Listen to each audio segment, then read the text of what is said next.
kind of hinted at it for the last, 9 months, but we didn't pick up on it.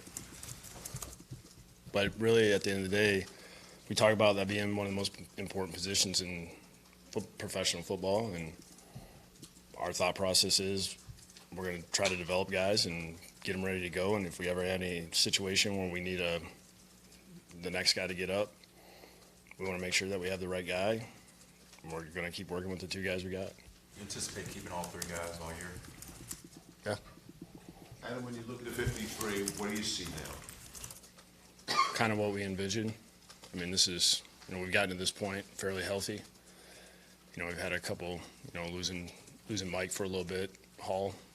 That kind of stings us. We had a good plan going into the training camp with him to make sure that, he stayed healthy, and get him ready for a big year of special teams and just have him ready to go at linebacker.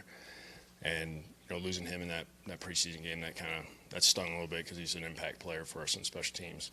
But for the most part, we're going into the season healthy, and I like where our team's at right now. Adam, who's a player yesterday where you just really Grit your teeth and let him go even though you didn't want to? I mean, it's hard on all of them. Every guy you talk to, it's just not a fun part of the job. particular guy, though, talent-wise or personnel-wise, fit any of the I mean, it's hard to think of like that at that point.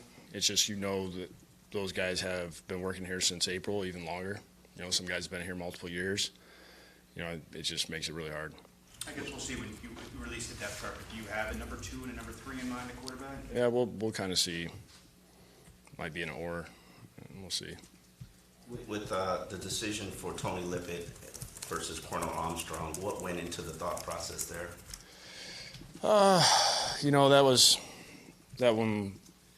It was we went off of basically what we felt like the performance was this training camp. It's some people might disagree. We felt like that's where we were at right now. We wanted to keep those guys, and maybe it was time for us to part ways with Tony. And I mean that wasn't fun, just because history of being here together and being a Michigan State guy as well. Just I'm always going to be pulling for him, and if he ends up back here at some point, all for it. It's just that's where we're at. How close is it between Osweiler and Hayes? It's pretty. I mean, it's day to day. I mean, I feel like it goes back and forth.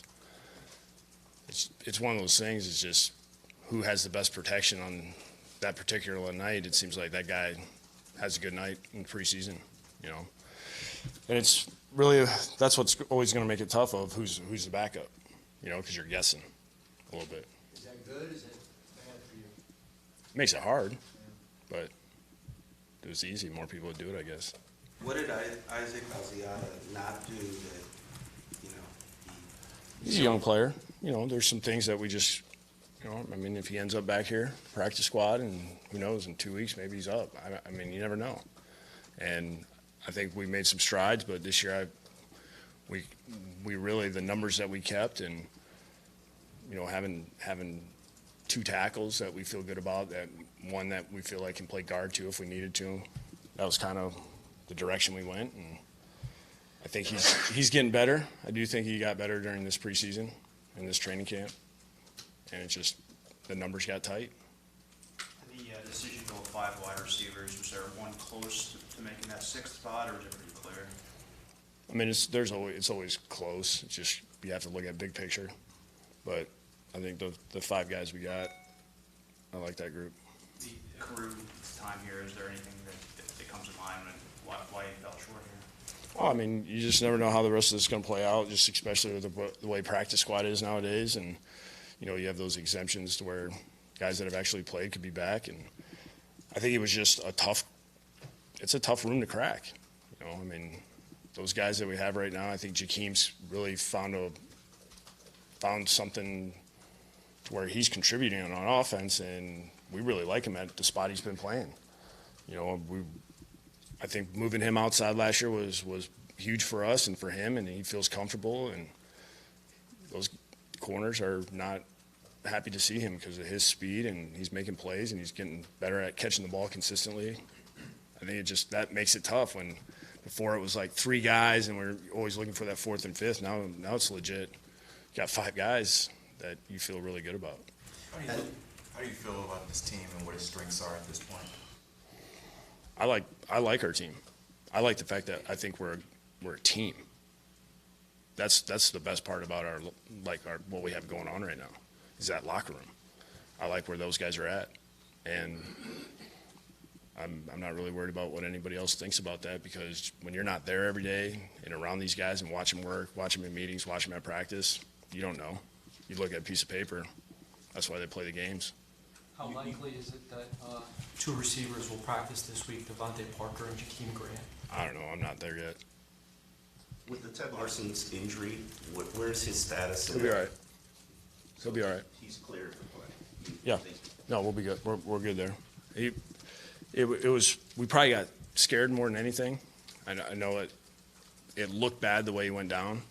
I know I was sitting there going, that this is perfect about this time of the year, where it's the last day you're going overstee and you have one of those kind of injuries. But as he said, it's a good thing he has tree trunks for legs.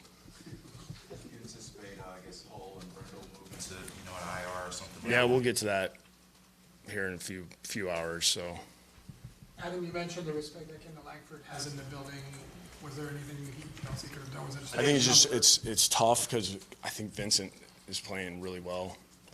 I mean, you guys have probably noticed him a lot. It seems like he's in the mix so much. It's hard for him. In D tackle, sometimes it's hard to notice, and I feel like he shows up a lot. And I think it was a tough ask of him coming in preseason 2, getting thrown into a game, trying to battle as hard as he could for 2 weeks. I mean, it's just one of those situations. Wish we would have had him in the spring and started from there, and to where he could learn all the techniques and what they were asking on defense. I think the timing was just not great for him, and everything was so fast, and all of a sudden then we're cutting the team. So Larson, the backup center, and We got a couple options. You just got to watch it practice. You mind this? when are you practicing? I don't know. Wednesday? At tight end, has Mike come far enough? Is Mike reliable now to start, or if not start, whatever? Well, he's gonna play. Role like that? He's gonna play. We're gonna have a mix of packages and things that we're gonna do, and we have a plan. I mean, this isn't a hobby. We're not just gonna throw it out there. We got an idea what we're doing. But has he come far enough that, Yeah. that you trust him Yeah, in those I spots? trust him a lot. Having 2 rookie tight ends impact you feeling like you had to go 4 at that No, position? that was the plan the whole time. With Sonora's pairing, what did he do to sort of solidify himself in his standing with the team? Well, he's an outstanding special teams player. I know Rizzy. He's one of those guys Rizzy's glad he has, and he has been as consistent as I've ever seen him at running back. He doesn't make any mistakes. He runs hard. He can do every phase that we're asking him to do in the whether it's pass pro, receiving, running the ball. I mean, he has a great grasp of the offense right now. It's great for me to see 3 years in this offense. He's gotten better and better, and just getting to see him develop. I'm happy for him, and I love the fact that he's an impact player for us in special teams.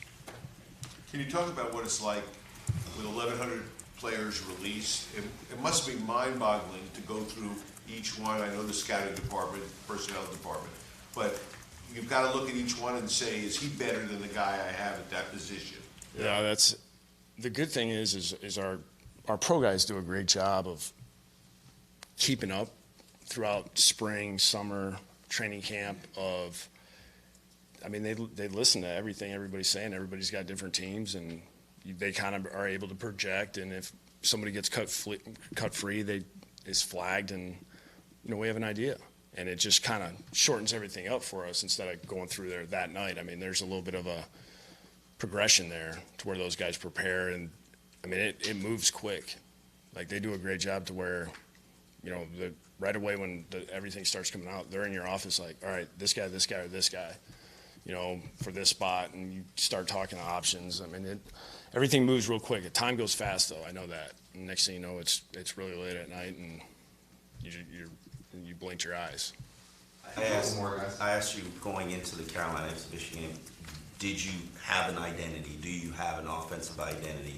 Now you're headed into the regular season. What is this team's identity? I think it's going to take the progression of the season to really to label it. I mean, you're going to have to play games, real games, meaningful games, and to really figure it out. I have an idea, but that doesn't mean anything until we really play in games that matter, and you get behind and you have adversity, and that's when you're going to really find out who you are as a team.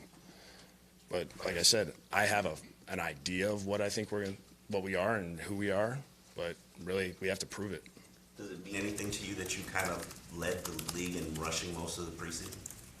I mean, I'm all for anything good when it comes to runnings, penalties. I'm fired up about that. You know, that seemed to be a topic of conversation all training camp. I know it's probably my fault, but I'm glad the guys responded to that. We had a great point of emphasis on certain things. I thought the guys did a great job, and now we have going into the season, we have to make sure that we continue doing some of the things we were doing. So Last today, question, there are guys. 32 coaches that like their teams, including you.